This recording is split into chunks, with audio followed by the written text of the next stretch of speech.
അപ്പോൾ ഇന്ന് നമ്മളൊരു മാങ്കാച്ചിയുടെ വീഡിയോ ആണ് കേട്ടോ. ഇത് ആരൊക്കെ ഉണ്ടാക്കുന്നത് എനിക്കറിയില്ല, പക്ഷേ എൻ്റെ വീട്ടിൽ അമ്മയും അമ്മൂമ്മയും ഒക്കെ ഉണ്ടാക്കി കണ്ടാണ് ഞാനിത് പഠിച്ചിട്ടുള്ളത്. പിന്നെ ഹസ്ബൻഡിൻ്റെ വീട്ടിലും ഉണ്ടാക്കും. അപ്പോൾ അത് കണ്ട് ഞാനിപ്പോൾ എല്ലാ വർഷവും ഉണ്ടാക്കുന്നുണ്ട് കേട്ടോ. നമുക്ക് മാങ്ങ ഇല്ലാത്ത സീസണിൽ മക്കൾക്ക് കൊടുക്കാൻ വേണ്ടിയിട്ടുള്ള ഒരു സ്വീറ്റാണ്. നമുക്ക് മാങ്കാച്ചി, മാംഗോ ബാർ എന്നൊക്കെ പറയും. അപ്പോൾ നമുക്ക് ഈ വെയിൽ ആരും വെറുതെ കളയരുത്. ഇതുപോലെ ഉണ്ടാക്കി സൂക്ഷിച്ചാൽ നമുക്ക് എത്ര വർഷം വരെ വേണമെങ്കിലും ഇത് സൂക്ഷിച്ച് വെക്കാം. നല്ല ടിന്നിലിട്ട് വെച്ചാൽ മതി. അപ്പോൾ അതിന് ആദ്യം നമുക്ക് വേണ്ടത് മാങ്ങയാണ്, പഴുത്ത മാങ്ങ. അതിപ്പോൾ എല്ലാവർക്കും ഉണ്ടാകും. ഇപ്പോൾ മാങ്ങയുടെ സീസണാണല്ലോ, അപ്പോൾ ആരും മാങ്ങ കളയരുത്. കാരണം നമ്മുടെ കുട്ടികളൊന്നും നമ്മുടെ അടുത്ത് മാങ്ങ കഴിക്കാനൊന്നും ഉണ്ടാവില്ല. ഇപ്പോൾ എല്ലാവരും പുറത്തായിരിക്കും. അപ്പോൾ അവർ വരുന്ന സമയത്ത് നമുക്ക് കൊടുക്കാനും, അപ്പോൾ കുട്ടികൾക്ക് വെറുതെ സ്വീറ്റ്സ് ഒന്നും വാങ്ങിക്കൊടുക്കാതെ നമുക്ക് ഇത് വീട്ടിൽ തന്നെ ഉണ്ടാക്കിയെടുക്കാം. അപ്പോൾ മാങ്ങ അല്ലെങ്കിൽ മാങ്കാച്ചി ഉണ്ടാക്കാൻ നമുക്കൊരു പായ വേണം. പായ ആദ്യം കഴുകി വെയിലത്ത് ഉണക്കിയെടുക്കണം നമ്മൾ. അതിന് ശേഷമാണ് നമ്മളിത് ഓരോ ദിവസവും ഇതുപോലെ പുരട്ടി കൊടുക്കേണ്ടത്. ഓരോ ദിവസവും തടവി നമ്മൾ ഉണക്കിയെടുക്കാറാണ് പതിവ്. മേലെ തടവിയിട്ടാണ് ഉണക്കിയെടുക്കേണ്ടത്. ഇതിപ്പോൾ രണ്ടാമത്തെ ദിവസമാണ് കേട്ടോ. ഞാനൊരു 14 ദിവസം കൊണ്ടാണ് ആദ്യത്തേത് മുറിക്കാറായിട്ടുള്ളത്. അത് ഞാൻ ഇന്ന് മുറിക്കുന്നുണ്ട്, ഞാൻ കാണിച്ചു തരാം. ഈ മാങ്ങാത്തര നമ്മൾക്ക് 1-2 വർഷം വരെ കേടുകൂടാതിരിക്കും. നമ്മൾ നല്ല എയർ ടൈറ്റ് ആയിട്ടുള്ള കണ്ടെയ്നറിലിട്ട് വെച്ചാൽ മതി. പിന്നെ ഓരോ വെയിൽ വരുമ്പോൾ, അതായത് നമ്മളിനി ഇപ്പോൾ നമ്മൾ ഉണക്കി വെച്ച് കഴിഞ്ഞാൽ ഈ മഴക്കാലം കഴിഞ്ഞിട്ട് അടുത്ത വെയിൽ വരുമല്ലോ, അന്നേരം നമ്മളിത് ബാക്കിയുണ്ടെങ്കിൽ ഒന്നുകൂടി വെയിലത്തിട്ട് വെച്ചാൽ മതി. പക്ഷേ ഇവിടെ ഒരിക്കലും ബാക്കി ആവാറില്ല, അതാണ് കാര്യം. ഇത് നമ്മൾ കാണുന്നത് പോലെ അത്ര ബുദ്ധിമുട്ടൊന്നും അല്ല കേട്ടോ. ഇത് എനിക്ക് എല്ലാ വർഷവും ഉണ്ടാക്കുന്നതുകൊണ്ട് എനിക്കങ്ങനെ ബുദ്ധിമുട്ടായി തോന്നില്ല. ഒന്ന് മാത്രമേ ഉള്ളൂ, നല്ല വെയിൽ നമ്മൾക്ക് കൊള്ളേണ്ടി വരും. അപ്പോൾ ഞാൻ രാവിലെ തന്നെ പഴുത്ത മാങ്ങയൊക്കെ എടുത്ത് അതിൻ്റെ പൾപ്പ് എടുക്കാനായി ഇതുപോലെ മുറിച്ചൊരു പാത്രത്തിലിട്ട് വെച്ചിട്ടുണ്ട് കേട്ടോ. ഇതിൻ്റെ ജോലി രാവിലെ തീർത്താൽ നമുക്ക് വളരെ സൗകര്യമാണ്. വെയിൽ വരുമ്പോൾ തന്നെ തേച്ച് തുടങ്ങാം. തലേ ദിവസം തന്നെ നമ്മൾ പായ വാങ്ങി അതൊക്കെ കഴുകി വെയിലത്തിട്ട് ഉണക്കി വെക്കണം. അങ്ങനെയാണ് കേട്ടോ നമ്മൾ ചെയ്യാനായി തുടങ്ങേണ്ടത്. ഇനി ഇത് ഒരു സ്പൂൺ വെച്ച് നമുക്ക് ഇതിൻ്റെ പൾപ്പ് എടുക്കാം. ഈ മാങ്ങയുടെ ഒക്കെ പൾപ്പ് ഇതേപോലെ ഒരു പാത്രത്തിലേക്ക് എടുക്കാം. ഇതെടുത്ത് കഴിഞ്ഞാൽ നമുക്ക് പെട്ടെന്ന് നമുക്കിതൊന്ന് അടിച്ചെടുക്കാൻ പറ്റും. അപ്പം ബാക്കിയുള്ള ചേരുവകളൊക്കെ ഞാൻ എങ്ങനെ ചേർക്കേണ്ടത് കാണിച്ചു തരാം. 2-3 വർഷം മുന്നേ ഞാൻ ഇതിൻ്റെ ഒരു വീഡിയോ ഇട്ടിരുന്നു കേട്ടോ. അന്നേരം എന്നോട് ആരോ പറഞ്ഞിട്ടുണ്ട്, നിങ്ങൾക്ക് ഗ്ലൗസ് വെച്ചിട്ട് ഈ പൾപ്പ് എടുക്കുന്നതല്ലേ നല്ലതെന്ന്. പക്ഷെ ഒരിക്കലും അല്ല കേട്ടോ, നമ്മൾ കൈയൊക്കെ അത്രക്കും വൃത്തിയാക്കിയിട്ടാണ് എടുക്കുന്നുള്ളത്. പിന്നെ പണ്ട് മുതൽക്കേ ഇതേപോലെയാണ് കേട്ടോ നമ്മൾ ചെയ്യാറ്. നമ്മൾ ഇത്രയായാലും കുട്ടികൾക്കൊക്കെ കൊടുക്കേണ്ടത് കൊണ്ട് നന്നായി ശ്രദ്ധിച്ചിട്ടാണ് എടുക്കാറ്. ഓരോ മാങ്ങയും അത് കുറച്ച് മോശമാണെങ്കിൽ നമ്മൾ പിന്നെ എടുക്കില്ല. പിന്നെ എന്താ പറയണ്ടേ, ഇതുപോലെ അത്രക്കും ശ്രദ്ധിച്ചാണ് നമുക്കിത് വാങ്ങിക്കാൻ കിട്ടുന്നുണ്ട്. പക്ഷെ വാങ്ങിക്കുമ്പോൾ നമുക്കറിയില്ല അത് എത്രമാത്രം വൃത്തിയുള്ളതാണ്, എങ്ങനെ ഇവരുണ്ടാക്കിയതൊന്നും നമുക്കറിയില്ലല്ലോ. പിന്നെ ഒരു പ്രിസർവേറ്റീവ്സും ആഡ് ചെയ്യാണ്ടാണ് നമ്മളിത് ചെയ്യുന്നുള്ളത്. നല്ല വെയിലത്ത് ഉണക്കിയെടുക്കാറാണ്, മെഷീനിലൊന്നുമല്ല നമ്മളിത് ചെയ്യുന്നുള്ളത്. ഞാൻ കുറേ ഉണ്ടാക്കാറുണ്ട്, എത്ര ഉണ്ടാക്കിയാലും എനിക്ക് മതിയാവാറില്ല കേട്ടോ. എൻ്റെ കയ്യിൽ നിന്നും വാങ്ങിക്കുന്നവരുണ്ട്, അവർക്ക് സ്ഥിരമായിട്ട് ഈ സമയത്ത് അവരെന്നെ കോണ്ടാക്റ്റ് ചെയ്യുന്നുണ്ട്. അപ്പോൾ ഇത് ഞാൻ ഉണ്ടാക്കാൻ വേണ്ടിയിട്ട് മാങ്ങ പൾപ്പെടുത്തിട്ടുണ്ട്. അതിലേക്ക് ഉപ്പും പിന്നെ വേണ്ടത് മുളക് പൊടിയാണ്. അപ്പോൾ നമ്മുടെ എരിവിനനുസരിച്ച് മുളക് ഇട്ട് കൊടുക്കുക. ചിലവർക്ക് നല്ല എരിവായിരിക്കും ആവശ്യം. പിന്നെ ശർക്കര, അതൊക്കെ മാങ്ങയുടെ മധുരത്തിനനുസരിച്ച് ഇട്ട് കൊടുക്കാം.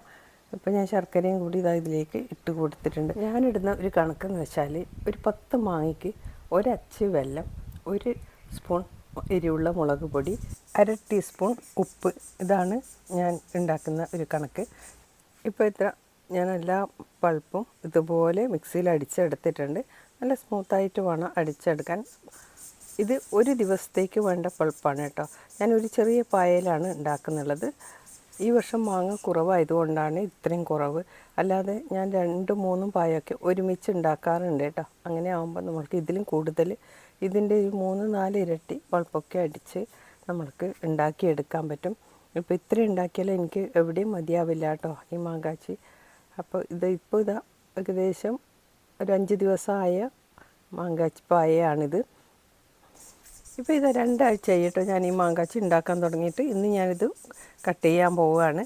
ഇത് കാണുന്നത് പോലെയല്ല കേട്ടോ, നമുക്ക് എടുത്ത് നടക്കാൻ തന്നെ പ്രയാസമാണ്, അത്ര വെയിറ്റ് ഉണ്ട് ഈ പായക്ക്. അപ്പോൾ ഇത് കട്ട് ചെയ്യുമ്പോൾ ഞാൻ കാണിച്ചു തരാം. ഇനിയിപ്പോൾ ചിലവർക്ക് പായൊന്നും ഉണ്ടാവില്ല ഉണ്ടാക്കാൻ. അങ്ങനെയുള്ളവർക്ക് നമുക്ക് മാങ്കാച്ചി ഉണ്ടാക്കുന്നത് എങ്ങനെയെന്ന് നോക്കാം. അങ്ങനെ ഞാനിത് ഒരു 4 പഴുത്ത മാങ്ങ എടുത്തിട്ടുണ്ട്. ഇതും അതേപോലെ തന്നെ മുറിച്ച് ഇതിൻ്റെ പൾപ്പെടുക്കുക. ഇത് കുറച്ചധികം മധുരമുള്ള മാങ്ങയാണ് കേട്ടോ. നല്ല മധുരമുള്ള മാങ്ങയ്ക്കാകുമ്പോൾ നമ്മൾ അധികം ശർക്കരയൊന്നും ചേർത്ത് കൊടുക്കേണ്ട ആവശ്യമില്ല. ഇനിയിപ്പോൾ ഇതേപോലെ എടുത്ത് നമുക്ക് ഇതിൻ്റെ പൾപ്പെടുക്കാം. ഇനി ഇതിലേക്ക് കുറച്ച് ഉപ്പ്, മുളക് പൊടി, പിന്നെ ശർക്കര ചേർത്ത് നമുക്ക് ഈ മിക്സിയിലൊന്ന് അടിച്ചെടുക്കാം. അടിച്ചെടുത്തതിന് ശേഷം ഞാനിത് ഇപ്പോൾ അടിച്ചെടുത്തിട്ടുണ്ട്. ഇനി ഇതൊരു പാത്രത്തിലേക്ക് മാറ്റുന്നുണ്ട്. ഇത് നമുക്ക് ഒരു പ്ലേറ്റിൽ വെച്ചിട്ടാണ് കേട്ടോ ഞാനിത് ഉണക്കിയെടുക്കുന്നുള്ളത്. അപ്പോൾ ഇതേപോലെയുള്ള ഒരു സ്റ്റീൽ പ്ലേറ്റ് എടുത്ത് അതിൽ കുറച്ച് ഓയിലൊന്ന് തൂവി കൊടുക്കാം. നിങ്ങൾ ഉപയോഗിക്കുന്ന ഏത് ഓയിലായാലും കുഴപ്പമില്ല. ഞാനൊരു 2 ഡ്രോപ്സ് വെളിച്ചെണ്ണ ഇട്ടിച്ച് ഇത് തടവി കൊടുക്കുന്നുണ്ട്. ഇനി നമുക്കിതിലേക്ക് നമ്മൾ അടിച്ച് വെച്ചിരിക്കുന്ന പൾപ്പുണ്ടല്ലോ, ഇത് ഒരേ ലെവലിലാക്കി കൊടുക്കണം. നന്നായി തന്നെ പരത്തി കൊടുക്കണം. ഇതിലേക്ക് അധികം കട്ടിയിൽ വേണ്ട കേട്ടോ. നമ്മൾക്കിത് വേണമെങ്കിൽ ഇത് ആദ്യം ഒരു ലെയർ പരത്തി നല്ലോണം ഉണങ്ങിയതിന് ശേഷം വീണ്ടും നമുക്ക് അതേപോലെ അതിൻ്റെ മേലെ പുരട്ടി കൊടുക്കാം. ഞാനിപ്പോൾ കുറച്ചൊരു കട്ടി തന്നെ പുരട്ടിയിട്ടുണ്ട്. അപ്പോൾ ഇത് 2 ദിവസം ഞാൻ വെയിലത്ത് വെച്ച് ഉണക്കാമെന്ന് വിചാരിച്ചു. അപ്പോൾ ഒരുമിച്ചാവുമല്ലോ എന്ന് കരുതിയിട്ടാണ് കേട്ടോ. ഇപ്പോൾ പായറ്റ് ഇതാ ഒരു സൈഡിൽ ഞാനിത് ഇതുപോലെ വെച്ച് കൊടുത്തിട്ടുണ്ട്. അപ്പോൾ നമുക്ക് വേണമെങ്കിൽ ഓരോ പ്രാവശ്യമായിട്ട് ചെറിയ ചെറിയ ലെയറായിട്ട് വേണമെങ്കിൽ ഉണക്കിയെടുക്കാം. അപ്പോൾ ഇതാ ഞാൻ 2 ദിവസം ഉണക്കിയതാണ് കേട്ടോ. ഇതേപോലെ ഇളകി വരുന്നുണ്ട്. അപ്പോൾ നമുക്കിത് ഇതുപോലെ ഉണക്കിയിട്ട് മുറിച്ച് സൂക്ഷിച്ച് വെച്ചാൽ മതി. നല്ല ടിന്നിലിട്ട് സൂക്ഷിക്കാം. അപ്പോൾ ഇത് ഇത്രയും തിന്നായിട്ടാണ് ഉണ്ടാവുന്നത്. അപ്പോൾ നമുക്ക് കട്ടി വേണമെന്നുണ്ടെങ്കിൽ ഇതിൻ്റെ കൂടെ പിറ്റേ ദിവസം വീണ്ടും ഇതുപോലെ ചെയ്താൽ മതി. ഇപ്പോൾ ഇതെൻ്റെ മാങ്കാച്ചി 2 ആഴ്ച കഴിഞ്ഞു കേട്ടോ. ഇപ്പോൾ ഇത് പായൊക്കെ അകത്തേക്ക് കൊണ്ടുപോകാൻ ഭയങ്കര ബുദ്ധിമുട്ടാണ് വൈകിട്ട്. കാരണം അത്രക്കും വെയിറ്റ് ഉണ്ട് ഈ പായക്ക്. നിങ്ങൾ കാണുന്നത് പോലെയല്ല. അപ്പോൾ ഞാൻ വെച്ച് ഇനിയിപ്പോൾ കട്ട് ചെയ്ത് വീണ്ടും ആദ്യം ഒന്നും കൂടി തുടങ്ങാമെന്ന് വിചാരിച്ചിട്ടാണ് കേട്ടോ ഇത് മുറിക്കുന്നുള്ളത്. അപ്പോൾ ഇത് ശരിക്കും നമ്മളിത് നല്ല ലെവൽ ചെയ്ത് വേണം മുറിക്കാൻ. നമുക്ക് ആർക്കെങ്കിലും കൊടുക്കുമ്പം നല്ല ആ ഒരു ഷേപ്പിൽ തന്നെ കിട്ടണം. അതിന് വേണ്ടി നമ്മളൊന്നെങ്കിൽ സ്കെയിലൊക്കെ വെച്ച് നമുക്ക് ശരിക്കും മുറിക്കാം. ചെരിഞ്ഞ് പോവാണ്ട് മുറിക്കാം കേട്ടോ. അപ്പോൾ ഞാനിത് ഇതുപോലെ തന്നെ മുറിച്ചെടുക്കുന്നുണ്ട്. ഒന്നും ചെരിഞ്ഞിട്ടൊന്നും പോയിട്ടില്ല. നല്ല ഇതിൽ തന്നെ കിട്ടിയിട്ടുണ്ട്. അപ്പോൾ എല്ലാ വർഷവും എൻ്റെ അടുത്തുനിന്ന് കൊണ്ടുപോകുന്ന ആൾക്കാർ ഇപ്പോൾ ഇതാ 2 ദിവസം മുന്നേ വിളിച്ചതേ ഇല്ല കേട്ടോ, മാങ്കാച്ചൊക്കെ റെഡിയായോ എന്ന് വിചാരിച്ചിട്ട്. അപ്പോൾ ഇതതിന് എത്രമാത്രം വെയിൽ കിട്ടുമെന്ന് അറിയില്ല. ഇനി ഒരു പ്രാവശ്യം തന്നെ ഉണ്ടാക്കാൻ വെയിൽ കിട്ടുമോ അത്രേ എനിക്ക് തോന്നുള്ളൂ. കഴിഞ്ഞ പ്രാവശ്യത്തെ പോലെയൊന്നും അധികം ഉണ്ടാവില്ല ഇപ്രാവശ്യം. മാങ്ങ കുറവാണ് കേട്ടോ ഇവിടെയൊക്കെ. അപ്പോൾ ഇത് ഇത്രയും കിട്ടിയിട്ടുണ്ട്. ഇനി ഇത് നമുക്ക് നന്നായി റോൾ ചെയ്ത് വെക്കാം. പക്ഷേ ഇത് മുറിച്ച് കഴിഞ്ഞാൽ നമ്മൾ എന്ത് ചെയ്യണമെന്ന് വെച്ചാൽ പിറ്റേ ദിവസം ഒന്നും കൂടി ഇത് വെയിലിന് വെക്കണം. കാരണം കുറച്ചൊന്ന് അടിവശത്തൊക്കെ വെള്ളം ഉണ്ടെങ്കിൽ നമ്മളിത് ഇതുപോലെ അടിവശവും മേൽവശവും ഒക്കെ ഒന്ന് തിരിച്ച് ഇട്ട് കൊടുക്കണം. ഒരു ദിവസം മുഴുവനും ഇതുപോലെ വെയിൽ കൊള്ളിക്കണം. അതിന് ശേഷമാണ് നമ്മളിത് ടിന്നിലിട്ട് വെക്കേണ്ടത് കേട്ടോ, റോൾ ചെയ്ത് വെക്കേണ്ടത്. ഇത് നമ്മൾ ഈ മഴക്കാലമൊക്കെ കഴിയുമ്പം നമുക്ക് വേണമെങ്കിൽ ഒന്നും കൂടി ഇതുപോലെ വെയിൽ കൊള്ളിച്ചെടുത്ത് വെക്കാം. പിന്നെ കുറച്ച് മാസങ്ങൾ നമ്മൾ സൂക്ഷിക്കുന്നുണ്ട്. അതിൻ്റെ ഇടയിൽ ഒന്ന് വെയിൽ കൊള്ളിച്ചാൽ മതി കേട്ടോ. അപ്പോൾ ഒന്നും പൂപ്പലൊന്നും വരാതെ കുറേ കാലം വരെ നിൽക്കും. നല്ല ടിന്നിൽ തന്നെ ഇട്ട് വെക്കണം കേട്ടോ. നല്ല എയർ ടൈറ്റായി വേണം വെക്കാൻ. പിന്നെ ഇത് കഴിക്കുന്ന രീതി എങ്ങനെയാണെന്ന് വെച്ചാൽ ഇതിൻ്റെ ഒരു പീസും ഒരു തേങ്ങയുടെ കഷ്ണവും കൂട്ടിയാണ് കഴിക്കാറ്. അത് വളരെ ടേസ്റ്റിയാണ് കേട്ടോ അങ്ങനെ കഴിക്കുമ്പോൾ. പിന്നെ നമുക്ക് ഇത് വെച്ച് നമുക്ക് മാങ്ങ പച്ചടി, മാങ്ങ പുളിശ്ശേരി എല്ലാം ഉണ്ടാക്കാം കേട്ടോ. മാങ്ങ ഇല്ലാത്ത സമയത്ത് നമുക്ക് എന്ത് വേണമെങ്കിലും ഉണ്ടാക്കാം അത് വെച്ച്. ഇപ്പോൾ ഇതാ ഇത്രയാണ് എനിക്ക് കിട്ടിയിട്ടില്ല. ഞാനെല്ലാം റോൾ ചെയ്ത് വെച്ചിട്ടുണ്ട്. ഇപ്പോൾ ഇതാ ഞാൻ വീണ്ടും ഉണ്ടാക്കാൻ തുടങ്ങിയിട്ടുണ്ട് കേട്ടോ. ഇത് എടുത്ത ഉടനെ തന്നെ ഞാൻ അടുത്ത ട്രിപ്പ് തുടങ്ങിയിട്ടുണ്ട്. അപ്പോൾ എല്ലാവരും ഇതുപോലെ മാങ്ങയൊക്കെ ഉള്ള സീസണിൽ മാങ്ങ വെച്ച് ഉണ്ടാക്കി നോക്കണം. പഴുത്ത ചക്ക വെച്ച് നമുക്ക് ഇതുപോലെയൊക്കെ ചെയ്തെടുക്കാൻ പറ്റുന്നുണ്ട് കേട്ടോ. അപ്പോൾ നമ്മളെ കുട്ടികൾക്കൊക്കെ പുറമേ നിന്നുള്ള സ്വീറ്റ്സൊക്കെ നമ്മൾ വാങ്ങിക്കൊടുക്കുന്നതിലും ഇതുപോലെ ഉണ്ടാക്കി വെച്ചാൽ അവർ ഇഷ്ടത്തോടെ കൊടുക്കും. പിന്നെ നമ്മുടെ അമ്മൂമ്മമാരൊക്കെ ഉണ്ടാക്കിയിരുന്ന ഈ ഒരു സ്വീറ്റ് പിന്നെ നമ്മൾ ഉണ്ടാക്കിയാലല്ലേ കുട്ടികൾക്കൊക്കെ അറിയുള്ളൂ. പിന്നെ അല്ലാതെ ഇനി അടുത്ത തലമുറയൊന്നും ഇതൊന്നും ഉണ്ടാക്കി കഴിക്കാൻ പോകുന്നില്ല, അത് നമുക്കറിയാം.